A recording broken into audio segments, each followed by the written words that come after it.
नमस्कार दोस्तों, मैं संजय मिश्रा आपको सिटी फोकस एंटरटेनमेंट की तरफ से आज आपको एक ऐसे शख्स से मिलवाने जा रहा हूं जिनका नाम है एस.के. सिंह। पहले ऐसे व्यक्ति हैं जो भोजपुरी फिल्म को बनारस में स्थापित किए हैं, जो काशी फिल्म संस्था के अध्यक्ष हैं। ये संस्था नए नए कलाकारों के उत्थान के लिए काम करती है। आइए हम आपका मुलाकात उनसे कराते हैं। नमस्ते जी। नमस्कार। पहले तो मैं धन्यवाद देना चाहूँगा सिटी फोकस एंटरटेनमेंट को, जो आप लोग आए।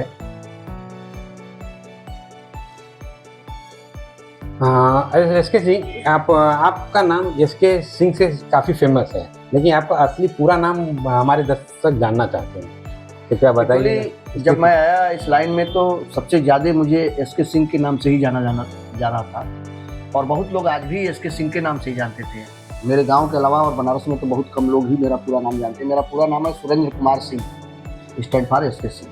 अच्छा, आप रहने वाले कहाँ के हैं? रहने वाले तो हम अभी चंदौली जनपद से हैं, चकिया के रहने वाले हैं। गांव है मेरा बोदारापुर, लेकिन पहले ये वाराणसी जनपद में ही था वो गांव, और बीच में जिला स्थानांतरित कर दिया गया चंदौली की जनपद में, तो अभी चंदौली है।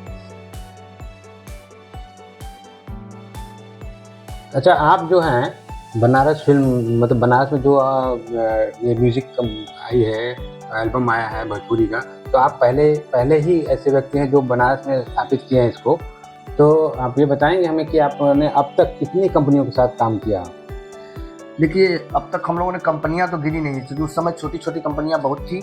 अभी तो मल्टीनेशनल लेवल पर कंपनियां आ गई हैं, नेशनल लेवल पर भी कंपनियां हैं बहुत सी। तो स्टार्टिंग में हम लोगों ने क्या किया था कि पहले हम लोग हिंदी एल्बम देखते थे, राजश्री, फाल्गुनी पाठक वगैरह थी। तो हम लोगों ने सोचा था कि हम लोग भी भोजपुरी में एक एल्बम, गानों का म्यूजिक एल्बम तैयार करें। तो उस केस में हम लोगों ने 99 में शुरुआत की थी, 98-99 में। तो हम लोगों ने बनाया था, स्टार्ट किया वहीं से। अब उसके बाद कंटिन्यू आज तक जो है चला ही आ रहा है। और रह गई बात कंपनियों का, तो जो अभी फेमस कंपनियां हैं, टी सीरीज है, वेब है और वीनस है। अभी तो ग्लोबल लूटस वगैरह कंपनियां आ गई हैं, टीम फिल्म है। सारे लोगों का काम मैं करता हूँ, कर भी चुका हूँ। बहुत सारे फिल्मों का बड़े अच्छे फिल्मों का नाम करता हूँ।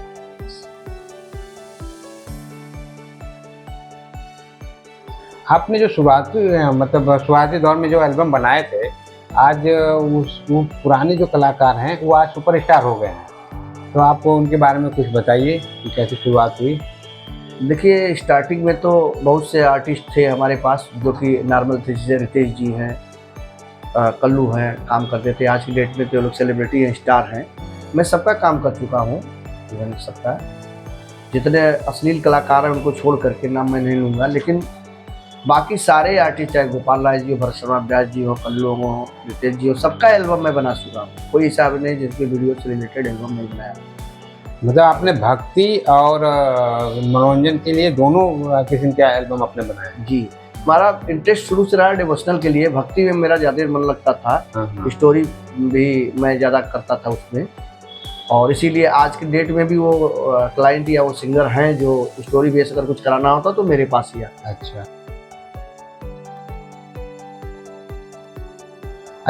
जैसे अब जो सुपरस्टार हो गए हैं, अभी उनके साथ काम करने में कैसी कठिनाइयाँ आ रही हैं आपको? कठिनाइयाँ नहीं, देखिए उनकी भी मजबूरी है, हमारी भी मजबूरी है। उनको क्या है कि अब पहले काम करते थे तो नॉर्मल सिंगर थे, अभी सेलिब्रिटी हो गए तो उनकी फॉर्मेलिटी हो गई, वो अपने हिसाब से चलेंगे। और मैं पहले वाले आदमी हूँ, पहले ही हिसाब से चलूँगा, तो उनके साथ मैं सूटेबल ही नहीं हूँ। उनकी इतनी फॉर्मेलिटी है कि मैं फिलअप ही नहीं कर सकता, जिसकी वजह से आप जो है आप उनके साथ काम बड़ा कम ही, लिमिटेड ही करते हैं। नए सिंगरों के साथ काम करते हैं, मैं उनमें ढूंढता हूँ। उसी में कोई कल्लू, कोई पवन सिंह, कोई खेसारी, कोई रितेश पांडे, कोई भी निकल सकता है उसमें से। तो आप नए कलाकारों के लिए एक तरह से मार्गदर्शक हैं। हाँ, और आपकी संस्था भी उसमें मार्गदर्शक क्या हूँ मैं? अगर उनके अंदर टैलेंट है तो मैं एक प्लेटफॉर्म हूँ, मैं कह सकता हूँ मैं एक प्लेटफॉर्म हूँ। मैं कोशिश करूँगा उनको वहाँ तक पहुँचाने के लिए जिसके वो हकदार है। हाँ, मतलब आप निखारने का काम करेंगे उनको निखारने का काम करेंगे। और आपकी संस्था भी काशी फिल्म संस्था है। एक्चुअली देखिए, हम लोग काम करते थे बनारस में, तो कलाकारों की बहुत ढेर सारी समस्याएं आती थी। तो पुराने प्रोडक्शन वाले थे, 3, 4, 5 लोग भी थे यहाँ पे, आज भी हैं सब लोग। तो सभी लोगों ने सोचा था कि भाई हम लोग मिल करके एक संस्था बनाया जाए जो कलाकारों के हित के विषय में भी सोचा जाए। कभी कदा के शूट होता है, रात को होता है, 12-12 बजे रात को पैकअप होता है, लड़कियां वहाँ से चलती है, कोई प्रॉब्लम हो जाए पुलिस वाले रोकते हैं। तो उसके लिए हम लोगों ने 2015 में मैंने जो है हम लोगों ने मिलकर के एक संस्था बनाई और संस्था का नाम रखा गया काशी फिल्म संस्था। उसका मैं अध्यक्ष भी हूँ और उसके सचिव हैं अनूप जी और कोषाध्यक्ष है विकास जी, उपाध्यक्ष है भरत गुप्ता जी और अनुज जी हैं, तुषार जी हैं, बबलू दुबे जी हैं और कई लोग हैं और भी आशीष जायसवाल जी हैं। तो ये लोग आज भी उसके मेंबर्स हैं, सब लोग सदस्य पदाधिकारी गण में हैं। तो जब भी अब कलाकारों को कोई बात होती है तो कम से कम कार्ड इशू है, रात में पुलिस भी पूछती है तो दिखा देते काशी फिल्म संस्था के सदस्य हैं, तो पुलिस छोड़ देती है, चले जाते। तो कलाकारों को थोड़ी सुविधा तो मिली। दूसरी बात, अगर शूट से आ रहे हैं, कोई प्रकार का एक्सीडेंट हो गया, किसी प्रकार की प्रॉब्लम होती है तो कहीं एडमिट हो जाता तो डोनेट भी कुछ की है हमारी संस्था ने, उन लोगों को सपोर्ट कर देती है। मतलब हाँ। वो ये एक अच्छी मतलब सोच है आप लोग की, जिसके वजह से बनारस में जो कलाकार हैं वो इनसिक्योर नहीं फील करते। हाँ। आपकी संस्था से जुड़ने के बाद उनको एक सिक्योरिटी मिल जाती है। और एक और भी चीज़ है कि हमारी संस्था कलाकारों के लिए जो काम करती है, समाज के लिए भी काम करती है। जैसे कांवरिया शिविर लगता है, उसमें सारे कलाकार जितने कांवरिया हैं उनका पैर धोना, पट्टी बांधना, उनको फलहारी देना, पानी देना, पूरा बाकायदे जो है होता है। इसी तरीके से छठ में छठ व्रतियों के परिजनों को बिस्कुट, चाय रात भर बांटा जाता है संस्था की तरफ से। जो भी आते हैं घाट पर जाकर के एक स्टॉल लगता है, उसमें बच्चे होते हैं जो कलाकार होते हैं, वो लोग मेंबर होते हैं, वो जाकर के वहाँ पर सेवा करते हैं बराबर। तो संस्था समाज के लिए भी काम करती है। दोनों काम बड़े बखूबी ढंग से हो रहे हैं। जी। एसके जी, आपको स्टार मेकर कहा जाता था, क्या वो टैग अभी आपके पास है या नहीं है? देखिए, किसी ज़माने में मैं सिंगल व्यक्ति था, बनारस में पूरा अकेले था, मैं काम करता था और इसी वजह से जो है लोग हमको स्टार मेकर कहते थे। तो टैग अभी क्या बताऊं है या नहीं है वो तो अलग की बात है, लेकिन अभी बहुत ढेर सारे प्रोडक्शन वाले इस लाइन में आ गए हैं। वीडियो बनाने वाले जगह जगह पे हैं, आपको पता हो हर प्रोडक्शन में हमारे यहाँ काम करने वाले व्यक्ति हैं, वो अपना प्रोडक्शन खोल के बैठ गए हैं, तो वो भी काम कर रहे हैं, क्लाइंट डिवाइड हो गए। तो अभी कैसे कर सकते हैं कि वो टैग हमको मिल जाएगा? अभी तो बहुत ढेर सारे लोग इस फील्ड में आ चुके हैं, जिस समय थे इसलिए वो टैग हमारे साथ था। हाँ एसके जी, आप हमारे दोस्तों को बताइए कि आपने म्यूजिक इंडस्ट्री कैसे ज्वाइन की? देखिए, मेरा फील्ड पहले कंप्यूटर का था। मैं एक्चुअली कंप्यूटर बेस हूँ, स्टूडेंट था। मैं अपटॉन ACL में इंजीनियर था और 96 में मैं पहली बार अपना एक कंप्यूटर में CD लगाकर कुछ लोगों का CD बनाना शुरू किया। उसमें मैरिज वाले भी आ गए और कुछ तो बोलने लगे कि आप CD बना रहे हैं तो आप चाहेंगे तो इस म्यूजिक में भी आ सकते हैं आप इस लाइन में। तो मैंने स्टार्टिंग म्यूजिक का कुछ एडिटिंग करना शुरू कर दिया उसमें। तो 96 से एडिटिंग शुरू किया, तब धीरे धीरे जुड़ता गया। फिर डायरेक्टर लोग आए, एडिटर थे, तो बोले कि अगर आपको शॉट नहीं पसंद आ रहा चल के खींच के ले आइए। तो मैं कैमरा चलाने चला गया फील्ड में, फिर कैमरा चला के आया। फिर अब इसी तरीके से एक डायरेक्टर का होता है काम कि परफेक्ट होना, माने वो एडिटिंग भी जाने, फ्रेम भी जाने, शूट क्या हो रहा है और टेबल पर लगेगा क्या उसकी भी जानकारी होनी, वही परफेक्ट डायरेक्टर होता है। इसलिए वो इस लाइन में हम आए तो डायरेक्टर का तमगा लग गया मेरे साथ।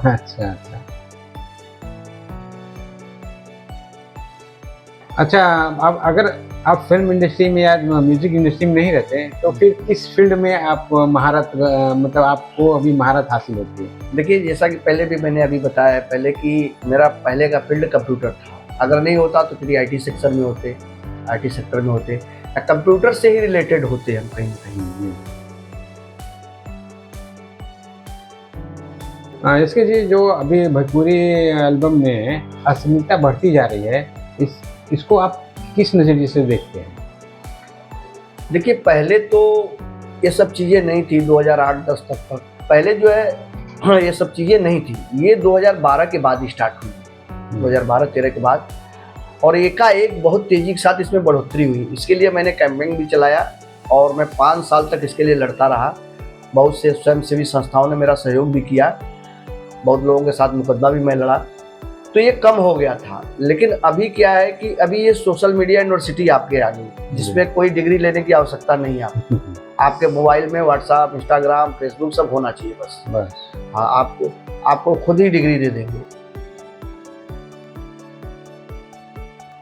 जैसे जी हम अभी थोड़ा माहौल को खुशनुमा करने के लिए एक रैपिड फायर राउंड शुरू करते हैं। आपको कुछ सोचना नहीं है, फटाका से जवाब देना है, ठीक है? हम शुरू करें? बिल्कुल। आपकी फेवरेट हीरो कौन है? अभी भोजपुरी या हिंदी? हिंदी भोजपुरी दोनों में से बताइए, तेलुगु भी बता दीजिए, कहीं भी, पूरे मतलब आपको जो भी अच्छा लगता है। तेलुगु का है तो रवि तेजा है, भोजपुरी का कल्लू है, अरविंद अकेला। अरे वाह, अच्छा। और हीरोइन कौन सी पसंद है आपको? भोजपुरी में आम्रपाली है जी। और हिंदी में तो मुझे नहीं समझ में आता, भोजपुरी से रिलेटेड ज़्यादा काम करता हूँ। ठीक है। हाँ, अच्छा, आपको खाने में इंडियन फूड ज़्यादा पसंद है या चाइनीज़ फूड? Indian food. अच्छा, आप घूमना हिल स्टेशन में पसंद करेंगे या बीचेस पे? नहीं, हिल स्टेशन। साउथ की मूवी या भोजपुरी की मूवी को कंपेयर किया जाए तो आपको कौन सी मूवी ज़्यादा अच्छी लगती है? देखिए, मैं सबसे ज़्यादा साउथ की मूवी देखता हूँ। उसका कारण ये है कि वहीं से सारे रीमेक हो रहे हैं, हिंदी में भी और भोजपुरी में भी। हालांकि हमारा फील्ड भोजपुरी है, लेकिन मेरे लाइक तो मैं साउथ को करता हूँ। आज के लिए ये बताइए, जो आजकल भोजपुरी गानों का गिरता हुआ स्तर आ रहा है, गिरता हुआ स्तर जा रहा है, तो इसके बारे में मुख्य कारण क्या है आप बताइए? देखिए, सबसे पहले बात तो मैं आपको बता दूं कि कोई भी एल्बम में सॉन्ग होता है, सॉन्ग के लिरिक्स होते हैं, लिरिक्स के कुछ मीनिंग होते हैं।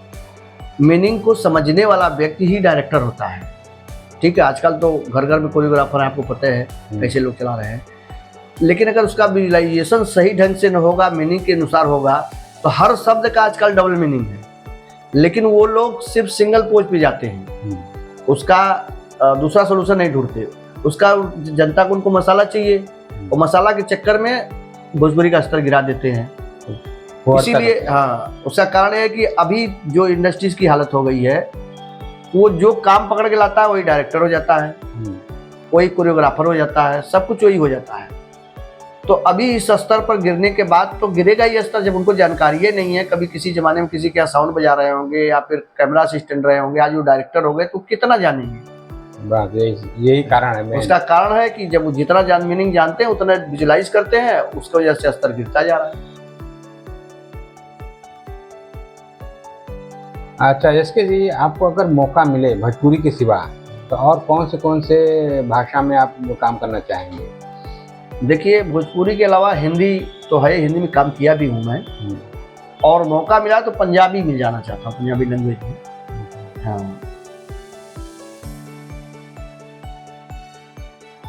इसके जी ये बताइए कि आज जो सोशल मीडिया है उसका हमारे भोजपुरी म्यूजिक पे क्या उसका इम्पैक्ट गिर रहा है? सर देखिए, सबसे पहले तो मैं आपको बता दूं, किसी ज़माने में लोगों को दौलत कमाने का नशा था, अभी फेमस होने का नशा है। तो सोशल मीडिया एक ऐसा प्लेटफॉर्म हो चुका है जिस पर रीलें बहुत से बन रही है। आप लोग देखते हैं, उनको अपनी जान की परवाह नहीं, पुल पर से कूद जाएंगे, ओपन गाड़ी पर से कूद के मर जाएंगे, लेकिन बनाएंगे फेमस होने के लिए। अपनी जान की परवाह नहीं करते, केवल फेमस होने के लिए जाते हैं, भले वो एक्सपायर हो जाए, गिर जाए, लड़ जाए, भिड़ जाए। ये जो सोशल मीडिया है बहुत डेंजरस होने जा रही है। उसका कारण ये है कि छोटी सी भी क्लिप दिखाएंगे तो उसको 20 बार लड़के लोग देखेंगे, न्यू जनरेशन वाले। उसका कारण ये है कि वो उनका एक लिमिटेशन है कि हम इतने मिनट तक, इतने सेकंड तक दिखा सकते हैं। उनके राइट पर अपने, वो राइट कितने जनरेशन, नए जनरेशन को बर्बाद कर रही है, आज के आने वाले जनरेशन में कितना बर्बाद कर रही है, शायद सरकार को मालूम होना चाहिए। अगर नहीं मालूम है तो सरकार को इस पर रोक लगाना चाहिए अश्लील चीज़ों से, क्योंकि जितने गंदे अभी एल्बम और खुले लूज वर्ड बोले जा रहे हैं सोशल मीडिया पर, उतने इससे पहले कभी आप नहीं देखे। यूट्यूब भी बैन लगा चुका है, यूट्यूब भी एक साइट रखा है जिसको रात में खुलता है एडल्ट वालों के लिए, लेकिन यहाँ पे कोई रोक टोक नहीं है। एक दिन ऐसा आएगा, मैं आपको बता दे रहा हूँ आपके माध्यम से, कि जब यही दिन रहा तो नए जनरेशन वाले बिल्कुल बच्चे खराब हो जाएंगे, और बच्चे पेट से नहीं पैदा होंगे, सीधे गूगल से डाउनलोड। आने वाला समय यही हो जाएगा।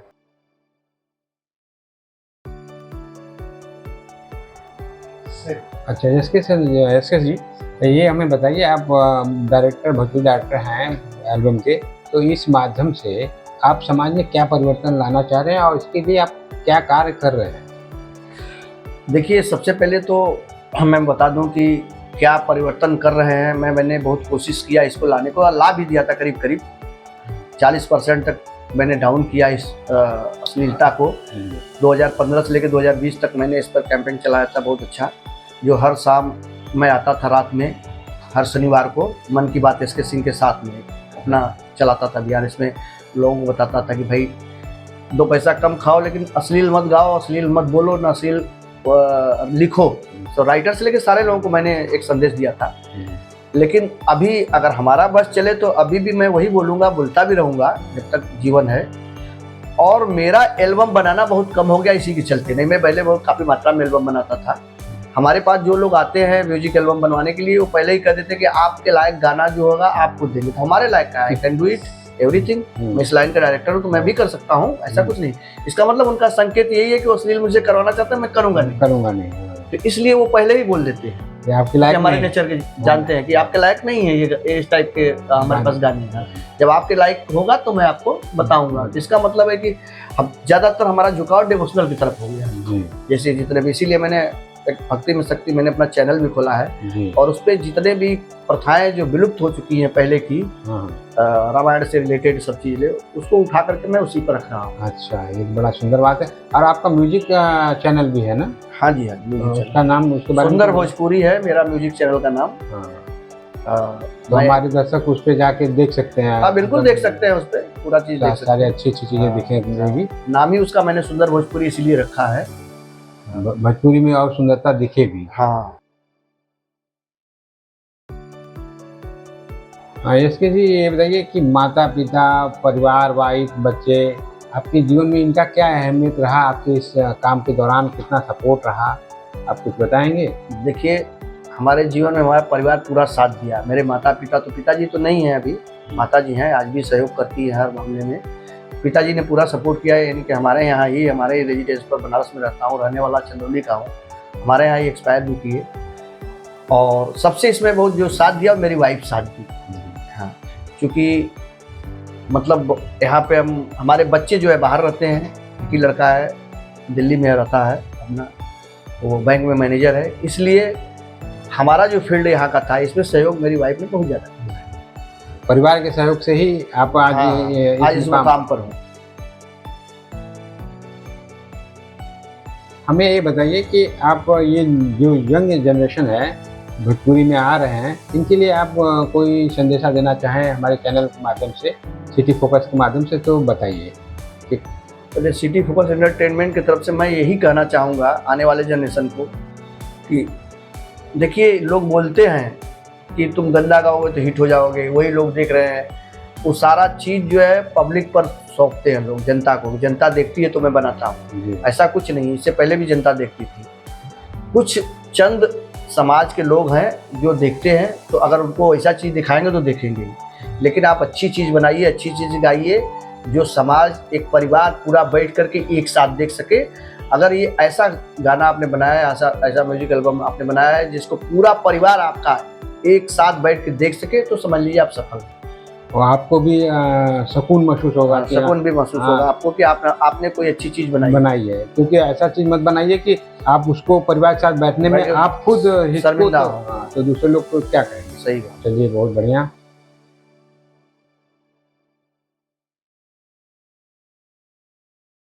ऐसे ही मजेदार इंटरव्यू देखने के लिए आप लाइक कीजिए, शेयर कीजिए और सब्सक्राइब कीजिए। धन्यवाद।